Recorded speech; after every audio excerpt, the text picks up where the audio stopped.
أعوذ بالله من الشيطان الرجيم. بسم الله الرحمن الرحيم.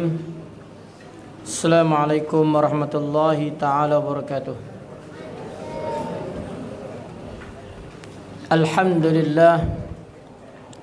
الحمد لله الذي بنعمته تتم الصالحات.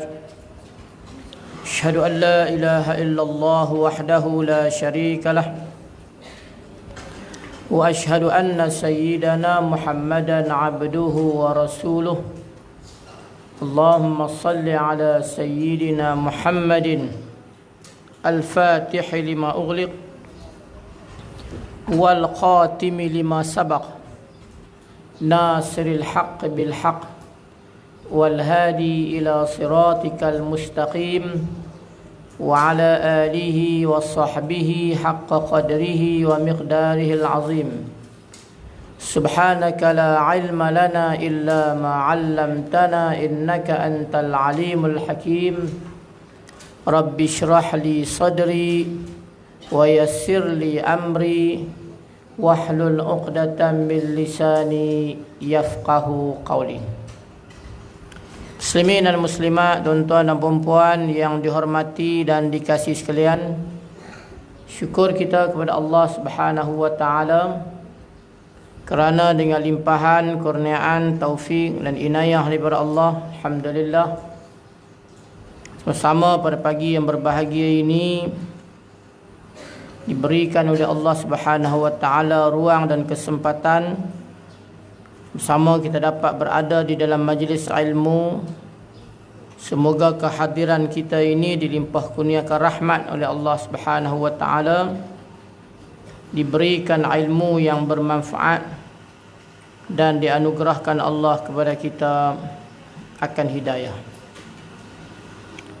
InsyaAllah pada pagi ini kita menyambung bicara kita di dalam 50 hadis pilihan siri yang kedua,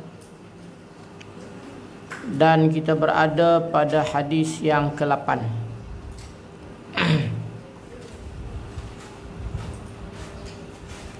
Qala al-musannif rahimahullahu ta'ala alayhi wa nafa'ana bihi wa bi'ulumihi fid darain amin ya rabbal alamin. Qala an Aus ibn Aus as-Saqafi radhiyallahu anhu qala sami'tu Rasulullah sallallahu alaihi wasallam yaqulu man ghasala wa ghtasala yawmal jumu'ati wa bakkara wa btakara wa masya wa lam yarkab fadana minal imam wastama'a walam yalghu kana lahu bikulli qutwatin ajru sanatin siyamaha wa qiyamaha. Hadis riwayat Imam Ahmad.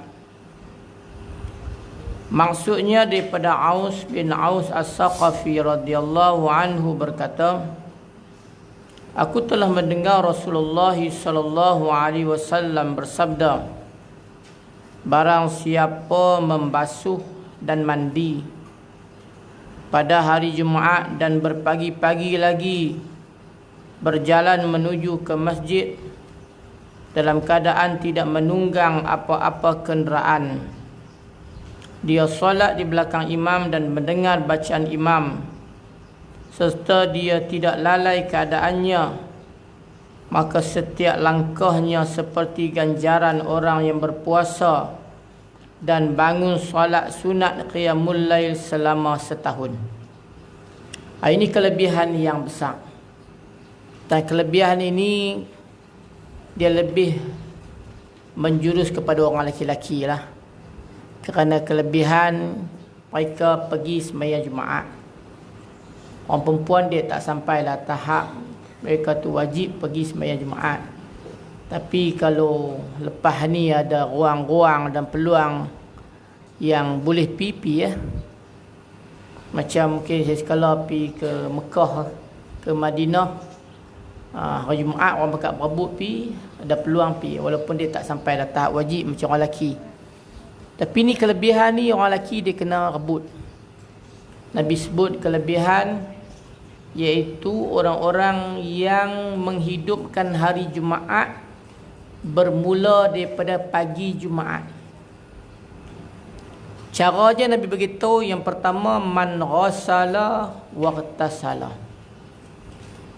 Man ghassala waqtasala ini ada beberapa pandangan di dalam syarah hadis ini. Ada kata ghassala itu membasuh kepala, waqtasala itu mandi. Ada kata ghassala waqtasala ni dua-dua diterjemahkan mandi, dalam keadaan mentakkidkan supaya mandi dengan sempurna, dengan niat mandi sunat pagi Jumaat. Maka hari Jumaat disunatkan kita mandi sunat pada pagi Jumaat itu. Jadi kebiasaan orang Arab, dalam satu pandangan kita dia kata kebiasaan orang Arab bila dia masuk bilik air bangun pagi, dia akan basuh kepala. Maka basuh kepala ni dengan nama ghassala. Kemudian dia mandi dengan nama irtasala. Jadi cara faham kita ialah orang-orang yang pada pagi Jumaatnya dia mandi, kan? Dia mandi pada pagi Jumaat. Dan mandi ni mandi sunat. Untuk menghasilkan mandi sunat yang afdalnya, maka dia kena mandi dengan basah semua seperti mandi wajib. Cuma dia tahap dia sunat, dia bukan wajib. Tapi kaedahnya kita buat seperti mandi wajib, dengan dibasuhkan dan diratai air di semua, di seluruh badan kita. Jadi pagi Jumaat dengan niatnya kita mandi sunat. Wa bakkara, kemudian dia bergerak pergi ke masjid awal waktu. Bakkara ni awal waktu. Dalam satu hadis yang lain Nabi sebut, man raha fi sa'atil ula faka'annahu qarraba badanatan. Barang siapa pergi Jumaat pada waktu pertama, seperti dia melakukan korban seekor unta. Wa man raha fi sa'ati saniyah faka'annahu qarraba baqaratan. Atau kama qala, barang siapa pergi pada waktu kedua macam dia korbankan seekor lembu. Wa man raha fi sa'ati salisah faka'annahu qarraba syatan. Siapa pergi waktu ketiga macam dia korban seekor kambing. Wa man raha fi sa'ati rabi'ah faka'annahu qarraba dajjajatan. Barang siapa pergi waktu keempat macam dia korban seekor ayam. Man raha fi sa'atil khamisah faka'annahu qarraba bidatan. Barang siapa pergi waktu kelima macam dia korban biji telur ayam. Hak ni ada lepas halu kan. Apabila khatib naik mimbar, maka malaikat pun tutup buku catatan untuk mendengar khutbah. Jadi kita ni tiap-tiap minggu ni tak boleh hak mana. Jadi 5 waktu ni kita bahagi daripada selepasnya naik matahari sampai ke waktu dekat Jumaat ni. Kalau kita bahagi 5 waktu ni, kita boleh hak mana? Adakah kita boleh unta? Tak boleh dah pasal unta. Kan? Lembu, kambing, tak pun ayam lah. Walaupun ayam sebenarnya tak ada lah korban ayam. Korban ni dekat kambing ya. Tapi seolah-olah. Ataupun tiap-tiap minggu duk boleh tolong ayam ya. Tu fikir okey lagi lah. Ni duk pergi Jumaat pun Tok Khatib baca khutbah baru dia sampai. Walaupun sembahyang Jumaatnya sah. Sembahyang Jumaat sah. Sebab tu bila Tok Bilal kata, iza qulta li sahibika ansit wal imamu yaktub faqad laghaw wa mal faqad lagha kan, wa man lagha fala jumu'atalah. Barang siapa berkata pada saudaranya, temannya, ansit, diam. Wal imamu yaktub, sedangkan imam duduk baca khutbah, faqad lagha, maka dia telah lagha. Wa man lagha fala jumu'ata lah, barang siapa lagha maka tak ada Jumaat bagi dia. Itu hadis. Tapi hadis itu takat faqad lagha, maka dia telah lagha. Lagha ni diartikan tidak mendapat pahala Jumaat. Tapi wa man lagha fala jumu'ata lah tu tambahan. Tak semestinya lagha tu tak dapat Jumaat. Ada orang tak dengar khutbah langsung, duk lari mai, tok khatib turun dah, jadi tu imam, dia baru masuk masjid, dia pun ikut sembahyang. Dia langsung tak dengar khutbah, tapi dia sembahyang dapat Jumaat. Kita duk dengar khutbah, duk bisik-bisik, tak dapat Jumaat. Maksudnya bukan tak dapat Jumaat, tak dapat pahala Jumaat. Pahala Jumaat memang tak dapat lah, faqad lagha. Pasal dia dikira bercakap walaupun dia berpesan suruh diam. Waktu Jumaat itu. Jadi di sini kita nak ambil bahawa orang yang pergi Jumaat ni disunatkan, afdalnya dia pergi awal. Kan hari itu kita baca dalam hadis yang pertama, sembahyang sunat ini afdalnya buat di rumah, kecuali hari Jumaat, afdalnya buat di masjid satu. Yang kedua, tidak sunat sembahyang waktu matahari tengah rembang. Matahari tu terpacak sebelum gelincir, sebelum zuhur, matahari terpacak. Pada masa tu tidak sunat sembahyang, kecuali hari Jumaat. Hari Jumaat tak apa, maka kita pergi ke masjid, kita sembahyang sunat sebelum orang solat, sebelum azan. Nak sembahyang sunat apa ni? Macam-macam sembahyang sunat boleh. Dia kata saya sembahyang sunat semua dah. Dia semua dia sembahyang sunat dah. Kalau tak tahu nak sembahyang sunat apa, sembahyang sunat mutlak. Sunat mutlak macam mana? Saja aku sembahyang sunat 2 rakaat kan Allah Ta'ala. Salli sunnatan raka'ataini lillahi ta'ala. Sunat mutlak. Bahkan dalam mazhab Hanbali, bila dibicarakan berkenaan dengan adakah ada sembahyang sunat qabliyah Jumaat. Qabliyah Jumaat kan, kita pi orang bang sebelum khatib naik mimbar, kita sembahyang sunat Jumaat qabliyah. Salli sunnatal jum'ati raka'ataini qabliyatan. Qabliyah ada tak? Maka pandangan daripada mazhab Syafi'i, mazhab Hanafi, mazhab Maliki, adalah sembahyang sunat Jumaat. Dan pandangan daripada mazhab Hanbali, tak ada sembahyang sunat qabliyah Jumaat, tetapi dia sembahyang sunat mutlak. Kalaulah kita duduk di Mekah dan di Madinah, kalau kita duduk di Mekah dan Madinah, biasaannya azan pertama itu masih belum masuk waktu. Di Mekah dan di Madinah, azan pertama masih belum masuk waktu, lebih kurang setengah jam. Kalau tak masuk waktu, tuan-tuan takkan nak sembahyang sunat Jumaat. Jadi banyaklah orang-orang kita ni, lepas azan, Tok Bilal azan di Masjidil Haram tu, pakat bangun sembahyang sunat Jumaat. Tak masuk lagi waktu. Nak main sunat apa? Main sunat mutlak lah. Bila azan yang kedua, sudah masuk waktu, tetapi khatib sudah berada di mimbar. Itu di Mekah, di Madinah. Adapun di tempat kita, dan di negara Arab macam di Mesir, dia macam kita. Kita ni masuk waktu, baru azan. Bila masuk waktu azan, dalam tempoh sebelum khatib nak mimbar, sembahyang sunat Jumaat. Itulah.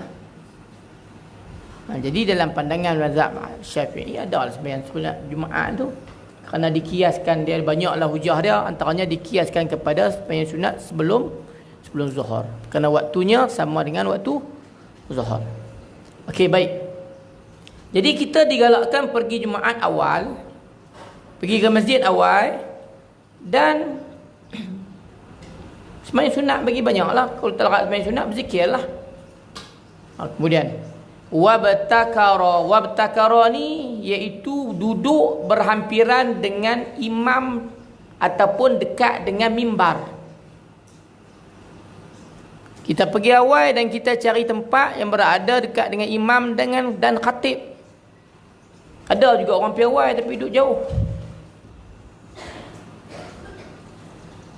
Dia main awal tapi dia suka duduk di belakang. Dia awal kena duduk di depan. Kalau masjid tu besar, lainlah. Masjid kita tak besar sangat kan. Jadi kita pergi awal, insya-Allah. Lah ni pergi lewat pun boleh duduk belakang imam ni. Sehat main awal duduk belakang. Kita nak kena rebut paling kurang kita berada hampir dengan khatib dan imam. Kemudian kata Nabi lagi, wa masya wa lam yarkab, dan dia berjalan kaki dan tidak menunggang. Ini ada dua pandangan ulama. Pandangan secara zahir hadis, sebaiknya pergi Jumaat ni jalan kaki. Jenuh apa kata? Jalan kaki masjid. Kalau jalan bapi boleh, jalan balik tak arah. Ada pandangan kata diambil kira juga walaupun dia menaiki kenderaan kerana melihat kepada situasi semasa. Situasi semasa sekarang ni, kalau di Malaysia ikut qaryah. Qaryah ni besar. Ataupun kalau kita nak ambil zahir hadis tak ada masalah. Kalau kita tak mau ambil, kita ambil pandangan yang kedua yang menyatakan yang penting kita pergi awal ke masjid. Kemudian fadana minal imam, dan berada berdekatan dengan imam, wastama'a, dan mendengar bacaan. Wastama'a ni mengikut syarah hadis, istama'a mendengar khutbah. Dia dengar khutbah. Dah dia duduk dekat dengan imam dan dia dengar khutbah, dan dia tidak lara. Lara ni kalau ikut kitab-kitab, dia kata kalau zaman dulu dia tidak ralik dengan mengingati benda lain, iaitu seperti bermain-main batu. Dululah, lah ni tak main batu lah. Lah ni orang main handphone. Ada kata khatib macam khutbah, dia duduk WhatsApp, dia duduk Facebook. Ni mau ambil cok ma tu balik no. Bertahuan. Kalau dulu boleh kata main batu, dia tak main batu lah, ni dia main handphone. Handphone tu tutup lah nak Jumaat. Takkanlah tak dan nak berhenti. Jadi bila dia mendengar, maka mandi pagi, pergi awal, jalan kaki, duduk dekat imam, dekat khatib, dengar khutbah. 5 benda. 5 benda ni dia buat. Apa yang dia dapat? Kata Nabi, kana lahu bi kulli qutwatin, adalah baginya setiap langkah-langkah dia itu ajru sanatin, ganjaran 1 tahun, siyamaha wa qiyamaha, ganjaran berpuasa setahun, ganjaran bangun malam setahun. Tu dia. Paling kurang boleh buat setahun sekali. Paling kurang dalam hidup kita, kita boleh buat benda yang Nabi ajak ni setahun sekali untuk dapat ganjaran setahun berpuasa sunat, setahun qiyamul lail. Kalau boleh buat 2 kali lagi baik. Kalau boleh buat 3 kali lagi baik. Kalau boleh buat tiap-tiap Jumaat, memang lagi cantik lah. Jadi ini kelebihan. Memang susah pun. Memang susah lah nak buat. Lepas kata, saya tak boleh. Saya kerja Jumaat, mana boleh buat. Tapi time kena cuti hari Jumaat, duduk lewat sebab tu juga. Hari ni bukan cuti, cuti. Lewat juga. Pasal dia kata apa? Duduk terikut dengan hari biasa. Itu masalah tu kat kita. Bukan masalah. Masalah tu kita yang cari, bukan masalah tu mai. Ada tapi masalah tu kita yang cari alasannya. Maka paling kurang niat dalam hati kita untuk kita boleh buat sekali ke, cuba tengok. Kalau tak boleh nak awal, hak awal ni susah, kita ambil lah paling kurang pun dapatlah kambing lah, dapat tulung ayam lah, dapat kambing sedah, kemudian hak lain semua kita ikut. Kena dengar. Kalau dia pergi di awal, dia dudukkan khatib baca khutbah, dia lena, tak dapat. Pasal Nabi kata wastamah. Ingat, memang waktu khutbah tu waktu yang paling syok tidur. Sedap. Saya kalau saya khutbah, saya tak suka orang tidur. Tapi kalau orang baca khutbah, saya pun mengantuk. Nampak ke mana, tak tahu. Tak makan pun mengantuk, makan pun mengantuk. Berkata jangan nak makan tu Jumaat, saya mengantuk. Duk mengantuk juga. Tidur paling sedap. Waktu tu sedap macam mana khutbah. Lepas kata khutbah tadi sedap sungguh. Lena juga. Subhanallah. Nak kena jihad sikit lah. Pasal masa tu general iblis duk main banyak. Dia bukan nak perbet lapuk memang. Dia memang tahap-tahap tingginya iblis duk main kacau kita supaya kita lena. Sebab tu khutbah ni dia memang orang kata satu isu mingguan. Khutbah ni sepatutnya dia perlu menyebut berkenaan dengan isu-isu mingguan. Setiap minggu ada isu-isu baru yang perlu disebut. Baru dia hidup suasana tu. Kalau tak khatib tu nak baca, tak ada masalah. Tapi kena study dululah. Dia kena baca dulu sudah. Ni dia kira naik mimbar, buku tu duduk atas mimbar. Duduk di rumah tak baca dah. Tu yang fakulti jadi paku lantai. Tulis pula jawi. Kan? Kerajaan menyediakan paku lantai apa? Fakulti, universiti. Sebut paku lantai. Pasal apa? Pasal duduk baca tang tu. Paling kurang ada roh lah, dia dah faham. Kita nak baca ke orang, kita pun tak faham. Pasal nak cari khutbah sendiri bukannya senang. Tapi lah ni dah majlis agama duk hantar dah. Paling kurang kena study dan baca dulu, supaya semua tu benda-benda isu-isu yang dicetuskan, yang difahami. Banyak orang kita ni kadang-kadang dia kerja, dia bukannya tahu apa pun. Orang Islam kita ni yang dia kerja, satu minggu dia kerja isu apa pun dia tak tahu. Apa yang berlaku kat kampung dia pun tak tahu. Sebab tu kalau ikut betul-betul, dia memang kena isu. Dan paling utama kali isu kampung lah, isu qaryah lah kan, yang dibangkitkan supaya diketahui. Kemudian isu tempatan, isu luar. Walaupun bukanlah seluruh khutbah tu isu, paling kurang awal khutbah tu adalah ilmiah. Dan ilmiah itu paling kurang tengok bulan-bulan Islam dan melihat kepada sejarah. Ikut bulan. Sejarah yang berlaku pada zaman Nabi, ikut bulan berlambak. Menghidupkan sejarah Nabi, kemudian dikaitkan dengan isu yang berlaku, insya-Allah. Hiduplah khutbah, kan? Barulah boleh sampai. Okey, baik.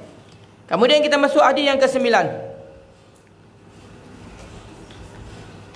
An Abi Hurairah radhiyallahu anhu qala qala Rasulullah sallallahu alaihi wasallam, man syahidal janazata hatta yusalla 'alaiha falahu qiratun wa man syahidaha hatta tudfana falahu qiratani.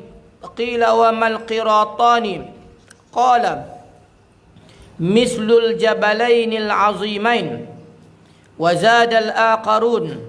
Qala Ibnu Syihab, qala Salim bin Abdullah bin Umar radhiyallahu anhu, wa kana Ibnu Umar yusalli 'alaiha thumma yansarifu, falamma balaghahu hadithu Abi Hurairah radhiyallahu anhu qala qad dayya'na qararita katsiratan.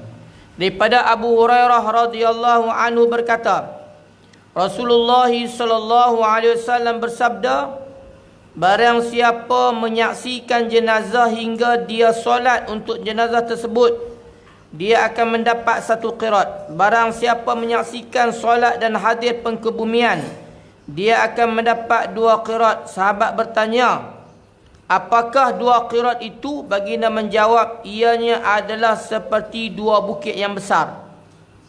Tambahan hadis yang lain, berkata Ibnu Syihab, berkata Salim bin Abdullah bin Umar, bahawa Ibnu Umar hanya datang untuk solat jenazah.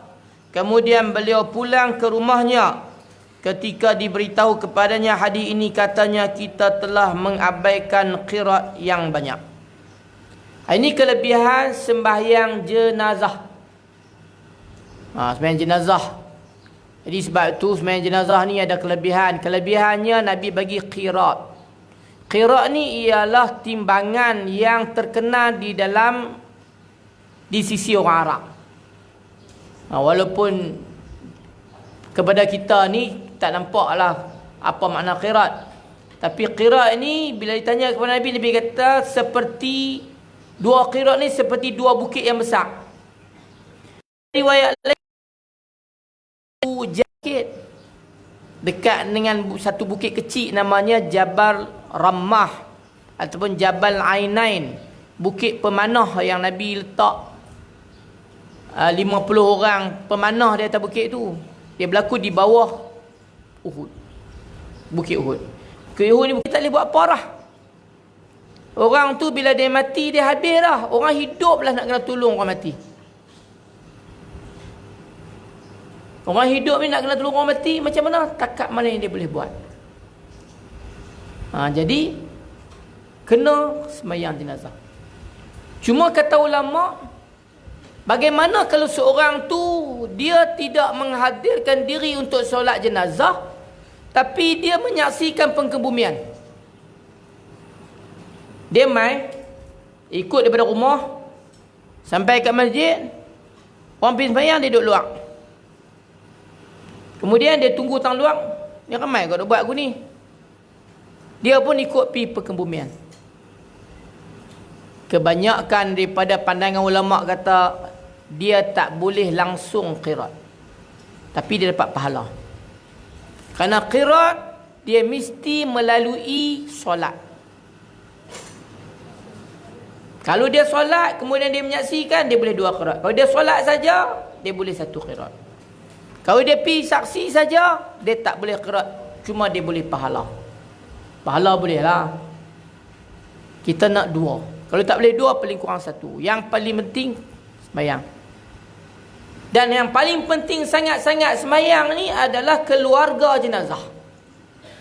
Paling penting sangat. Janganlah keluarga pun duk kalut, duk keluar, suruh orang masuk, semua masuk. Boleh lah abang kata Tok Imam. Boleh lah Tok Imam pun boleh lah. Yang depa duk tunggu luar, aku tak mau. Macam kita duk buat apa majlis kan. Ada orang duk buat tahlil lepas semua. Sedangkan kita nak tu bacaan tu yang datang daripada keluarga, yang datang daripada anak-anak. Sebab tu yang sebaiknya menjadi imam dalam sembahyang jenazah ni adalah orang yang dikenali dan disayangi. Itu penting sangat. Jadi dalam bab ni kita kena jadi orang yang apabila melihat ada sembahyang jenazah, kita kena sama-sama ambil masa. Kerana pahalanya dan ganjarannya cukup besar. Abdullah bin Umar dalam hadis ni sebut, dia ada riwayat lain sebut juga, dia ni pergi semayang ya. Kemudian dia tak ikut menyaksikan jenazah, dia pergi semayang saja. Bila orang bagi tahu, Abu Hurairah bagi tahu bahawa Nabi bagi orang yang semayang dan menyaksikan jenazah ni diberikan 2 qiraat. Jadi Abdullah bin Umar ni dia rasa tak puas hati. Maka dia suruh seorang sahabat pergi tanya Sayyidatina Aisyah, betul ke yang Abu Hurairah kata tu? Kemudian sahabat tu bagi tahu dia, kata Sayyidatina Aisyah kata, ha betul. Maka Abdullah bin Umar dia menengung. Waktu dia menengung tu Nabi lalu. Bila Nabi lalu, Nabi kata kat dia, Nabi kata betul apa yang Abu Hurairah kata.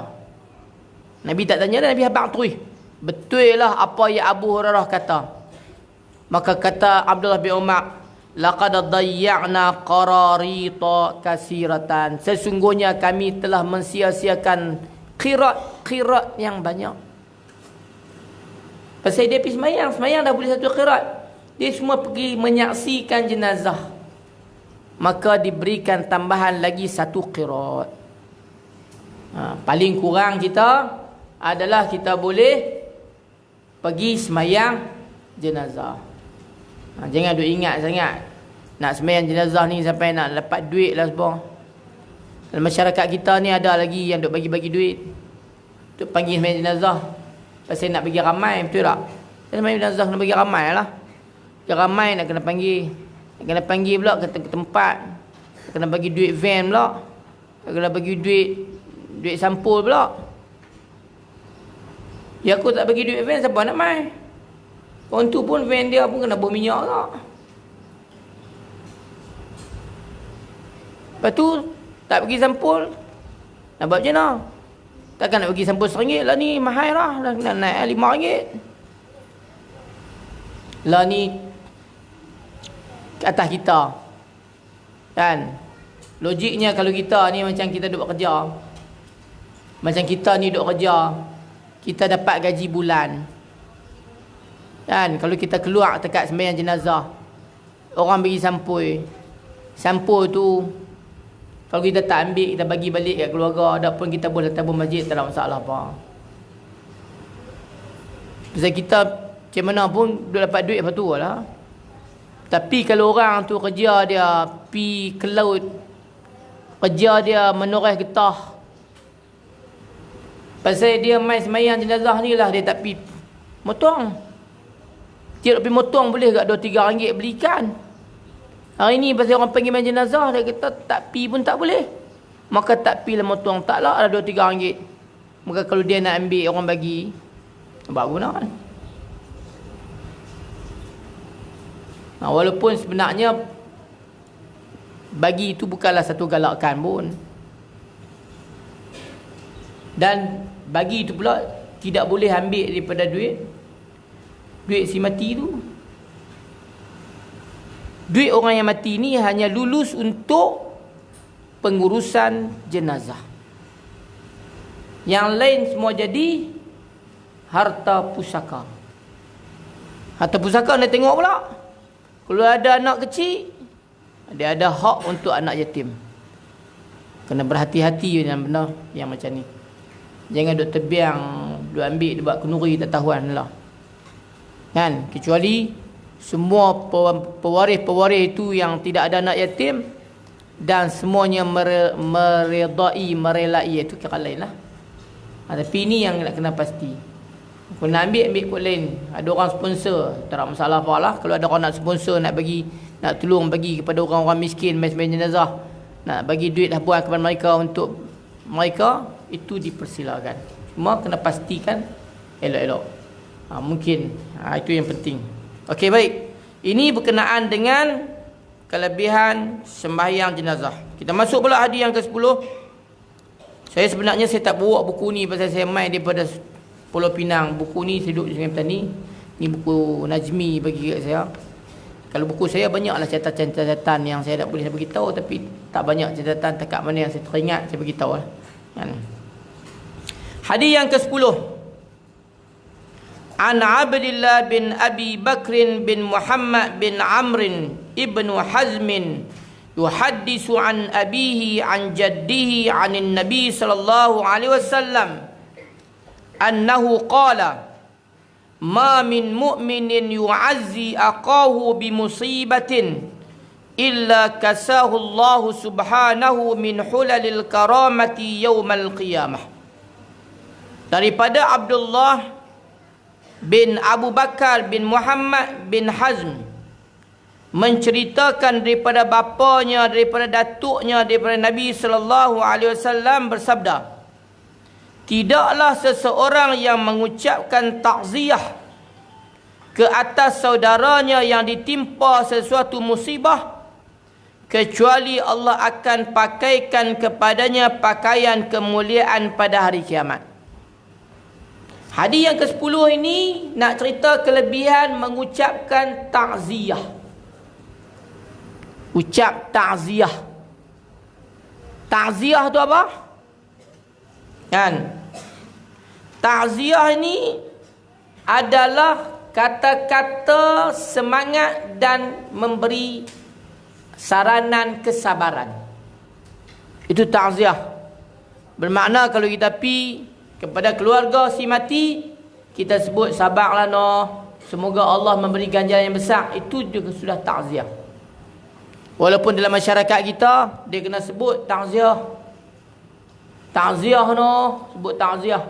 Kalau kita kata sabar noh, semoga Allah bagi pahala. Oh, dia kata duk cerita sabar ya. Takziah tak ucap.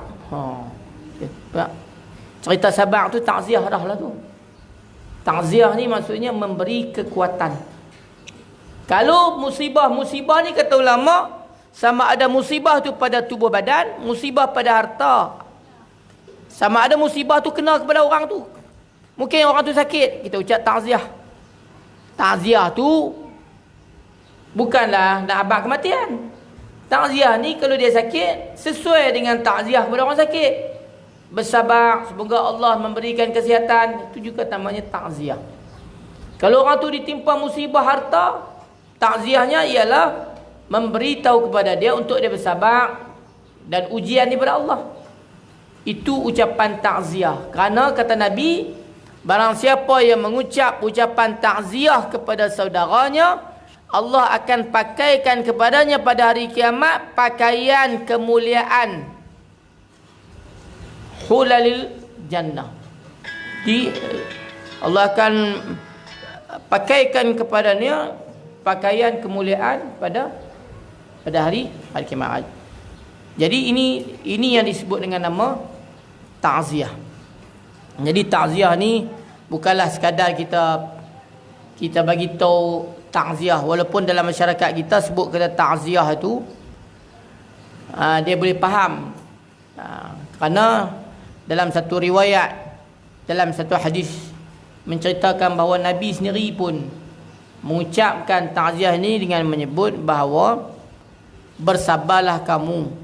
Itu ucapan takziah.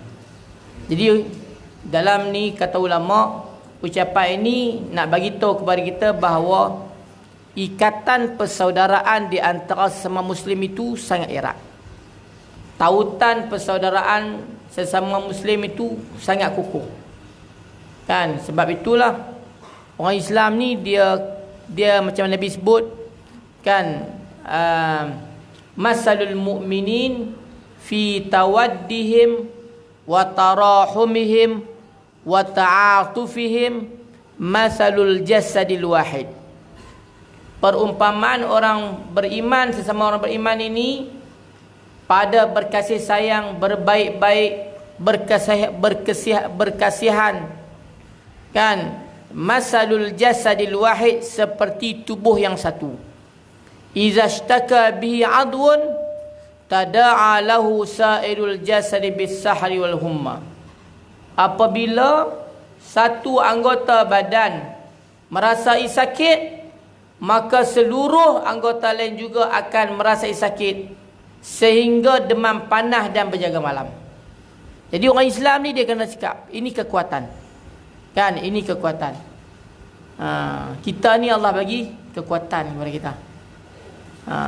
Sebab tu dalam Quran Allah sebut, iza laqitum fi'atan fasbutu. Tu Allah bagi kekuatan. Iza laqitum fi'atan fasbutu wadhkurullaha katsira. Apabila kamu bertemu dengan musuh, fasbutu, kukuhkanlah kaki kamu, wadhkurullaha katsira, dan ingatlah Allah banyak-banyak. Musuh tu macam mana tuan? Dalam ayat ini Allah sebut umum ya. Fi'atan. Fi'atan ni musuh umum.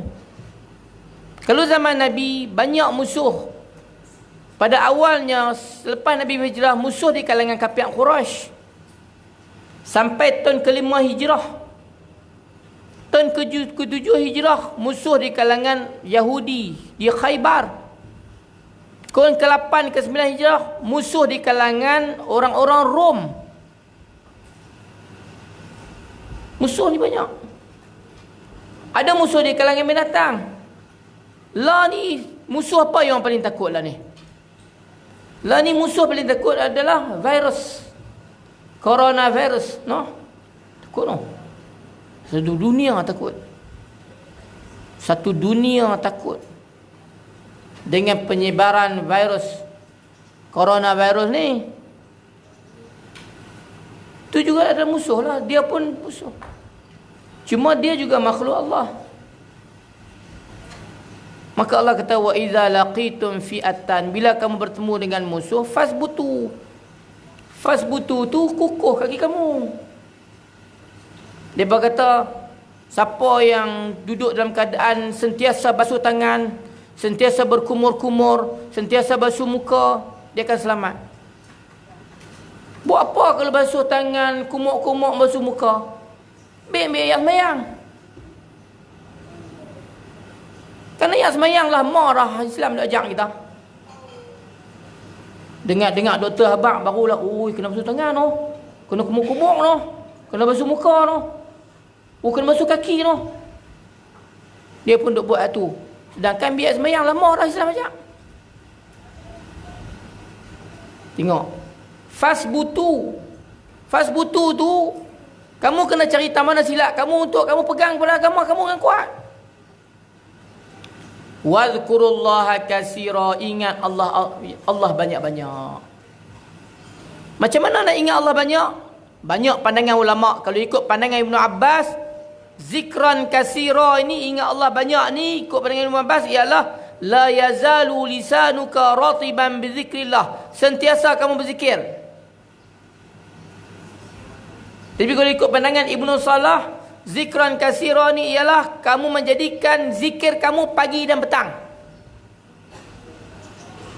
Lah ni tuan-tuan, kita kena pegang zikir pagi petang. Kalau sebelum ni tuan-tuan berzikir pagi, tuan-tuan juga kena berzikir petang.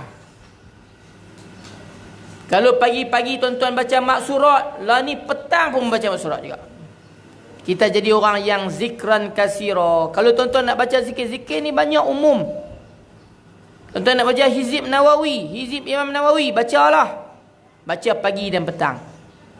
Nak baca Hizib Bahar Imam Syazli, bacalah, baca pagi dan petang. Tak pun tuan-tuan nak baca Manzil. Ada kan beli kedai Manzil. Baca pagi dan petang. Kita jadikan pasal Al-Quran banyak sebut berkenaan dengan zikir itu pagi dan petang. Maka kalau kita gabung zikir pagi dan petang mengikut pandangan Ibnu Salah, maka dia sudah termasuk dalam zikran katsira. Kalau zikir pagi saja masih belum masuk lagi dalam zikran katsira. Dan sebaiknya zikir ini kita jadikan dia ada sistem. Bermakna kita ada satu zikir yang kita pegang. Bila zikir itu kita pegang dan kita baca harian, maka dia jadi hizib kepada kita. Hizib ni ialah zikir yang dibaca saban hari. Para sahabat Nabi, hizib mereka adalah ayat Quran. Sahabat Nabi khatam Quran tiap-tiap minggu. Maka dia susun surah ni hari Ahad, surah ni hari Isnin, surah ni sampai hari Sabtu habis. Ulang balik. Maka ia jadi hizik kepada mereka dengan baca Quran. Kita mungkin tak mampu. Kita nak khatam setahun sekali pun susah. Maka kita carilah zikir-zikir.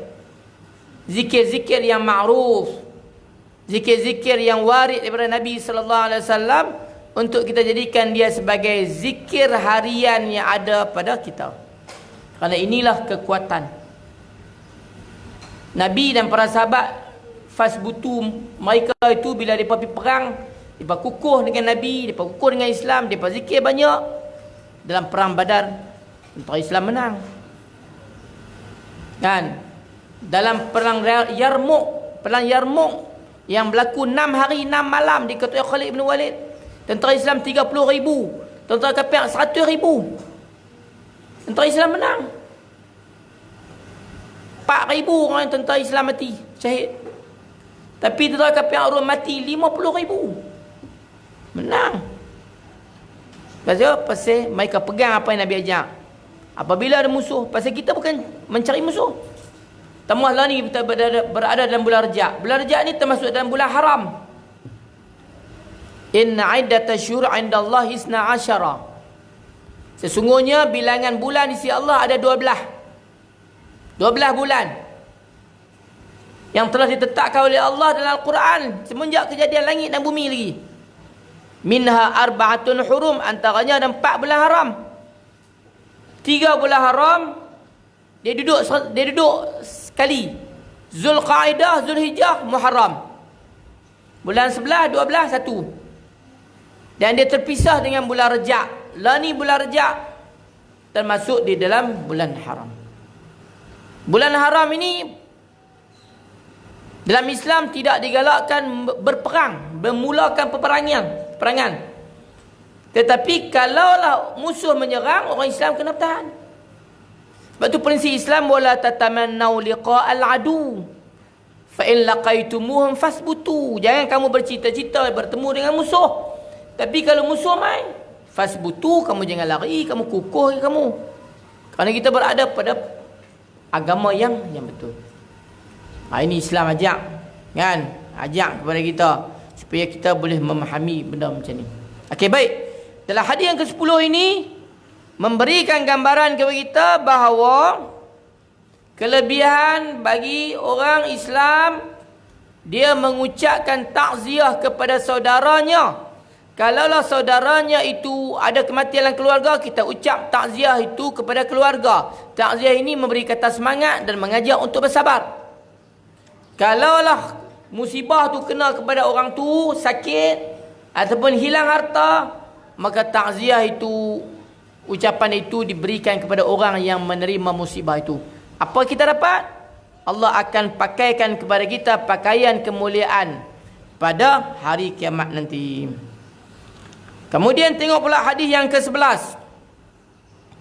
An Aisyah radhiyallahu anha, anin Nabi sallallahu alaihi wasallam qala, rak'ata al-fajri khairun minad dunya wa ma fiha.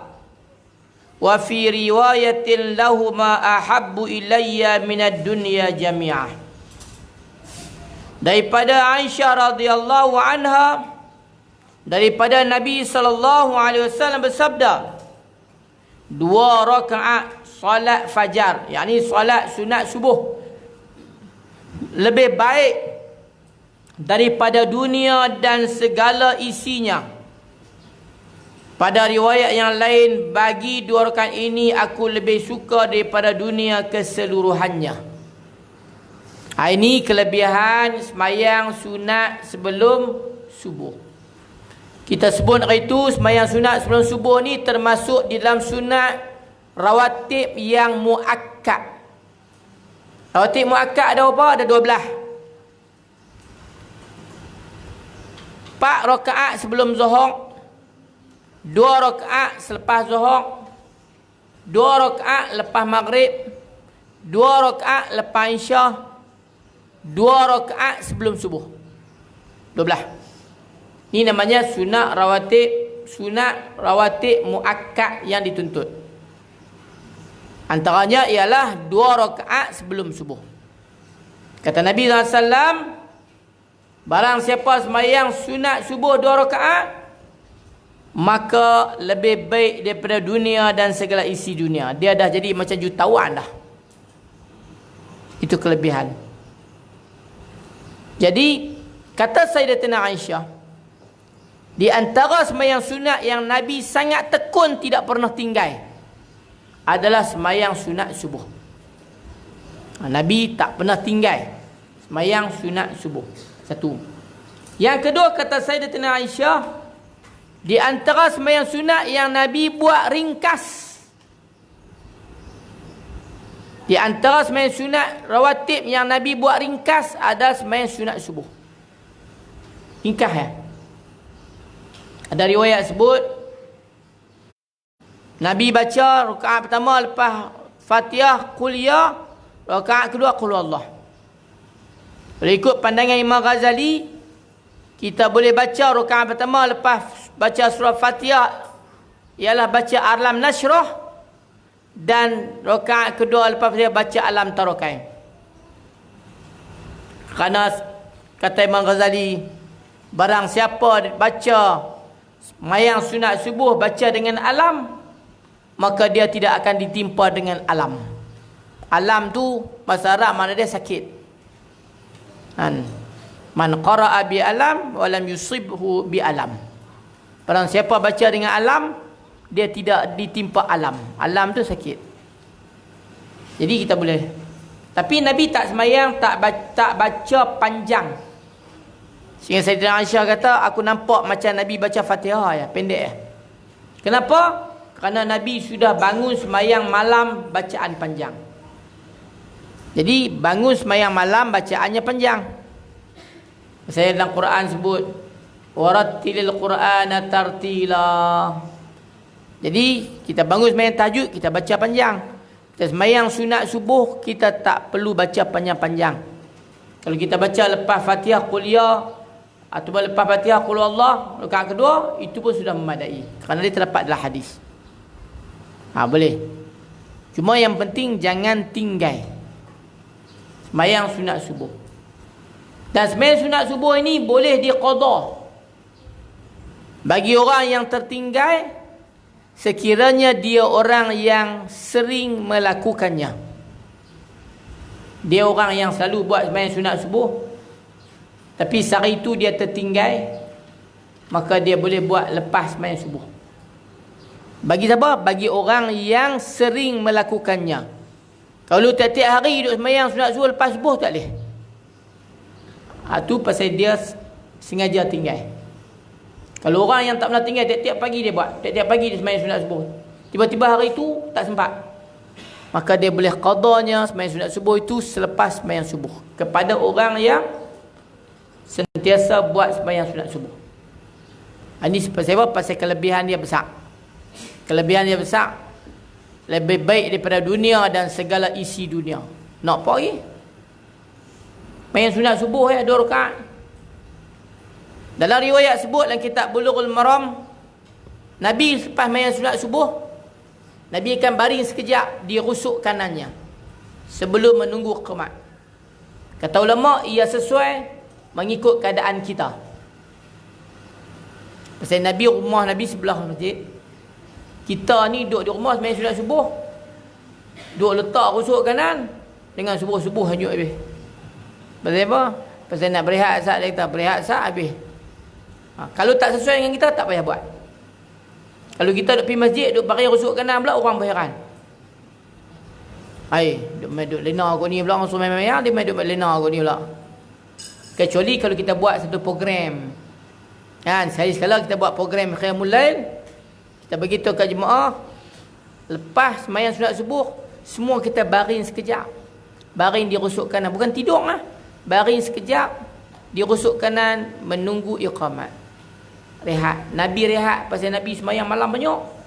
Nabi rehat sekejap sebelum tunggu qamat untuk sembahyang subuh. Kerana sembahyang subuh digalakkan juga baca lebih panjang daripada sembahyang-sembahyang fardu yang lain. Nabi baca panjang. Kita baca apa? Wadduha pun, untuk imam baca wadduha pun Kerak daerah Allah wadduha Allah. Sedangkan sembahyang subuh. Tambah tu imam baca surah sajadah pagi Jumaat. Baca mikrofon besar dia dengar. Dia kata ni bangkit dah kot noh. Bangkit dia. Tunggu hak bangkit kedua pun dia pergi. Punyalah teruk kita noh. Taklah semua kita, ada setengah lah. Baik. Ini kelebihan semayang sunat subuh. Jangan tinggal lah. Jangan duk tinggal. Kalau tinggal rugi. Ini di antara kekayaan yang Allah bagi. Kerana Nabi sebutlah hadis yang lain, Nabi kata, lahuma, bagi kedua rakaat ini, ahabbu ilayya minad dunya jami'a, lebih aku suka daripada dunia keseluruhannya. Ini kehebatan yang Allah bagi. Pasal orang Islam, dia ada kekuatan. Subuh ni dia ada kekuatan. Kan, pagi ni dia ada kekuatan. Ikut orang yang mengaji ilmu falak.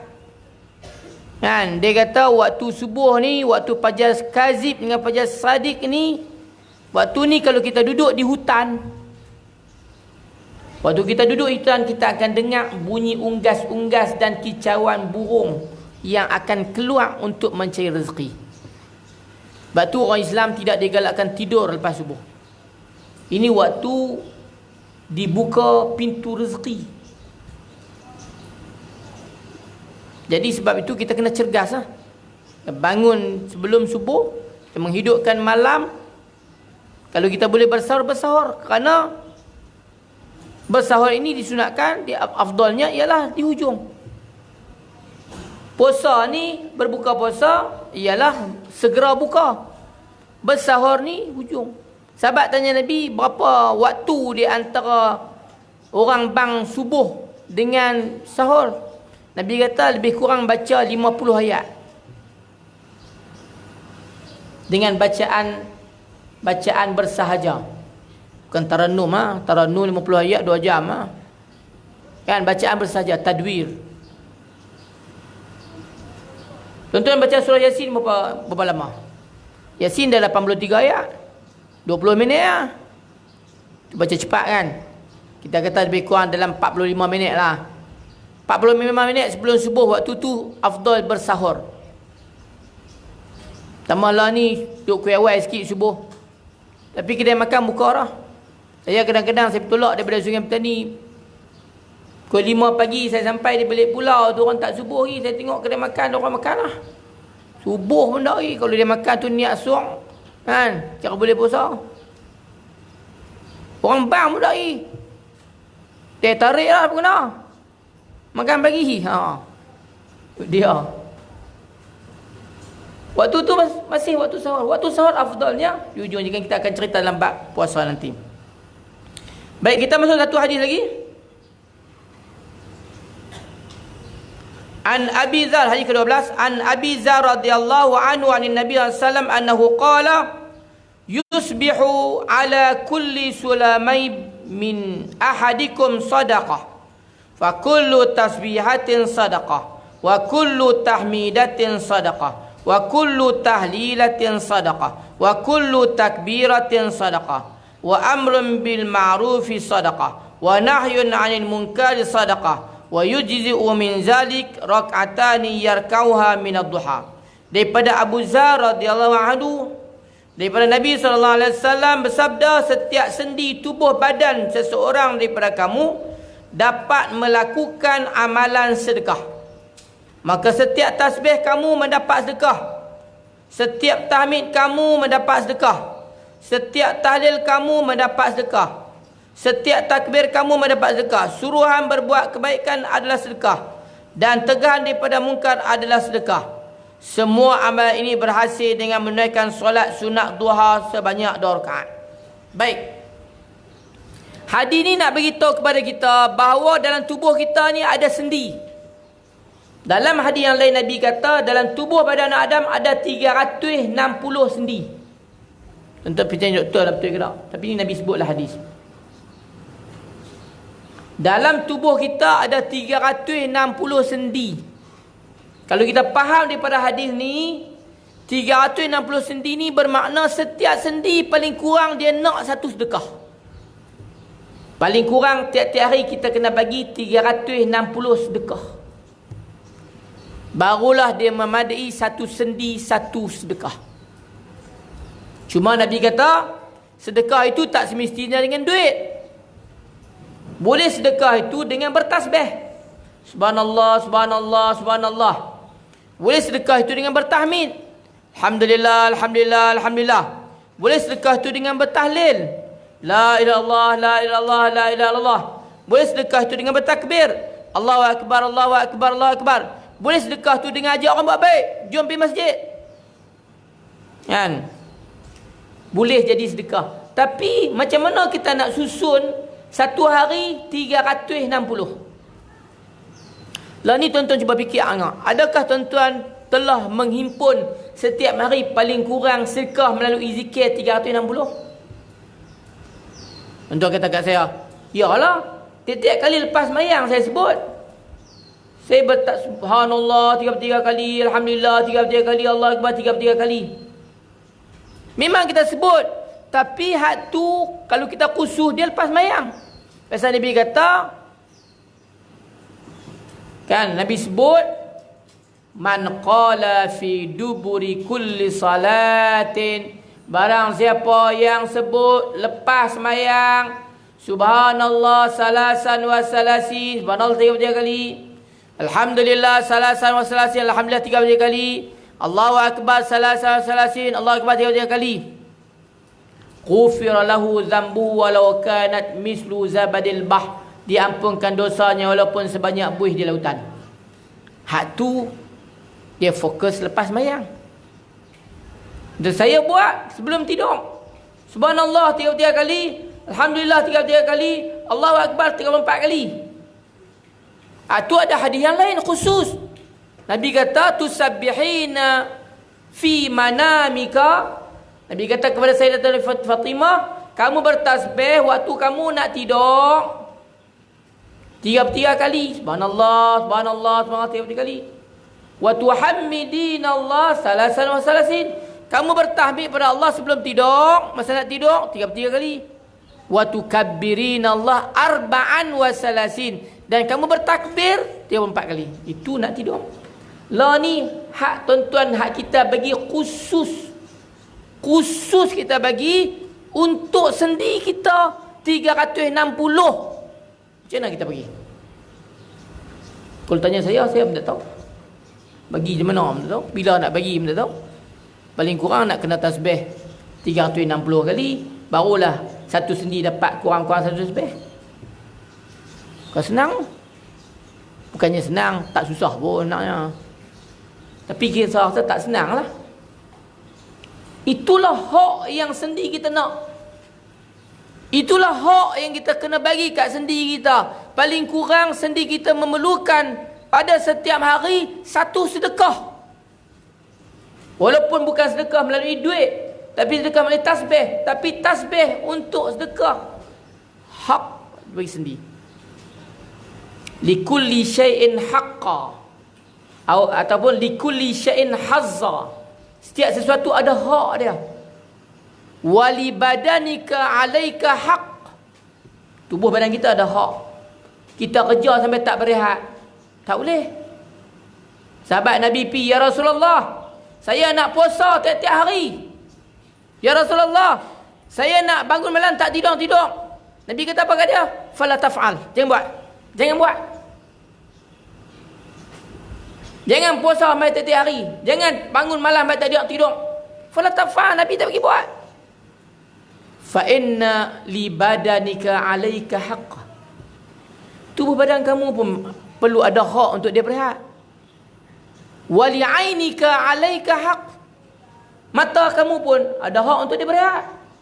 Hak. Sekarang ni hadis yang kita baca, hadis yang ke-12 ni, hak kepada sendi kita.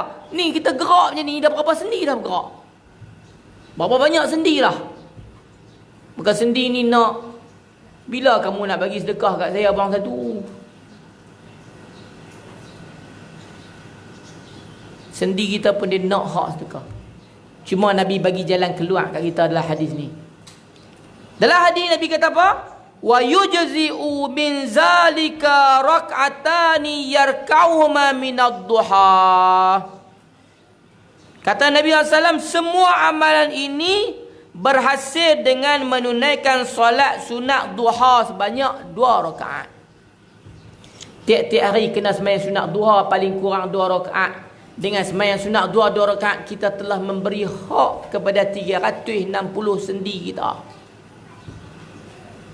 Jangan duk ingat sembahyang duha tu nak minta murah rezeki saja. Memang waktu duha tu waktu rezeki. Allahumma inna duha ad-duhauka. Allahumma in kana rizqi fi sama. Ya Allah, kalau rezeki duduk di langit, fa'anzilhu, turun. Wa in kana fil ard, kalau rezeki duduk dalam bumi, fa'aqrijhu, wa keluar. Wa in kana ba'idan, kalau rezeki jauh, faqarribuhu, dekat. Wa in kana qariban, kalau rezeki itu dekat, fayassirhu, bagi mudah. Memang doa waktu duha, doa rezeki. Tapi juga kita kena ingat, semayang duha 2 rakaat ni adalah antaranya memberi hak sedekah kepada 360 sendi kita. Nabi semayang 8 rakaat, kita paling kurang 2 rakaat. Kalau kuat sikit buat 4 rakaat. Kalau lagi kuat buat 6 rakaat. Kalau lagi kuat buat 8 rakaat. Jangan buat 8 rakaat hari ni, bulan depan pula buat 8. Kalau buat hari ni, bulan depan enggak buat 8, tak usah, buat 2 cukup. Pasal kita ni kadang-kadang bila kita buat banyak, dia jadi minta marah. Saya tengok dalam satu internet baru ni, di Indonesia, betul ke tak saya tak tahu. Cerita semayang tarawih satu masjid tu, satu malam 30 juzuk. Boleh tak? Betul ya? Satu malam 30 juzuk. Kuih berapa dia mula? Mula kuih berapa pun lepas insya Allah, mana boleh mula lepas mari kan? Mungkin boleh. Kalau 30 juzuk, 20 rakaat, satu rakaat berapa juzuk? 30 juzuk. Kita ni hak nak ambil satu malam satu juzuk pun dengar Tok Imam baca, ni juzuk ni. Malam pertama, malam kedua masjid lain. Terah 20 pun dia cari lapan. Kan? Tapi tidak mustahil. Bila ditanya Tok Imam tu kata apa? Tok Imam tu kata, Imam Syafi'i khatam sehari 2 kali. Dia, Imam Syafi'i khatam sehari 2 kali. Khatam Quran. Kalau mampu. Kalau tak mampu, jangan duduk terbiang. Kan? Buat tak kat mana mampu. Kan? Buat tak kat mana boleh. Tapi jangan tak buat langsung. Jadi di sini adalah hadis yang ke-12 ini nak beri gambaran kepada kita bahawa sendi kita juga dia nak hak sedekah. Kalau tiap-tiap hari tuan boleh sedekah RM360, bagus tak? Sedekah duit terus. Kan? Kalau ada duit banyak. Kalau tak ada, kita sedekah melalui zikir. Kalau zikir pun kita tak mampu naknya. Kerana kita tak ingat, maka kita jangan lupa untuk paling kurang sembahyang sunat duha 2 rakaat. Kerana di samping kita menuntut Allah bagi rezeki kepada kita, kita juga telah memberi hak kepada sendi kita. Sendi kita akan rasa selesa kerana kita telah bagi hak kepada dia dengan bersedekah satu sendi dengan satu sedekah paling kurang. Jadi saya rasa dekat tu dulu, insya-Allah kita akan sambung bicara kita lagi dalam hadis yang berkenaan dengan bab salat yang tak banyak dah. Kemudian kita akan masuk bab puasa dan kita akan masuk pula dalam bab adab-adab secara menyeluruh. Jadi dekat tu dulu. Yang baik daripada Allah Subhanahu wa taala, yang buruk daripada kelemahan daripada sendiri. Aqulu qawli hadza wa astaghfirullahal azim li wa lakum. Assalamualaikum warahmatullahi taala wabarakatuh. Al-Fatihah. A'udzu billahi minasyaitonir rajim. Bismillahirrahmanirrahim. Alhamdulillahil alamin arrahmanir rahim maliki yaumiddin. Iyyaka na'budu wa iyyaka nasta'in. Ihdinas siratal mustaqim. Siratal ladzina an'amta 'alaihim ghairil maghdubi 'alaihim waladdallin. Amin. Bismillahirrahmanirrahim. Alhamdulillahil alamin wassalatu wassalamu ala asyrafil anbiya'i wal mursalin wa ala alihi washabihi ajma'in. Allahumma inna na'udzubika min 'ilmin la yanfa' wa min qalbin la yakhsha' ومن دعاء لا يسمع ومن عمل لا يرفع ربنا لا تزغ قلوبنا بعد إذ هديتنا وهب لنا من لدنك رحمة إنك أنت الوهاب اللهم اجعل جمعنا هذا جمعا مرحوما وتفرقنا من بعد تفرقا معصوما ربنا آتنا في الدنيا حسنة وفي الآخرة حسنة وقنا عذاب النار وصلى الله على سيدنا محمد وعلى آله وصحبه أجمعين والحمد لله رب العالمين سبحانك اللهم بحمدك نشهد أن لا إله إلا أنت نستغفرك ونتوب إليك إن الإنسان لفي خسر إلا الذين آمنوا وعملوا الصالحات وتواصوا بالحق وتواصوا بالصبر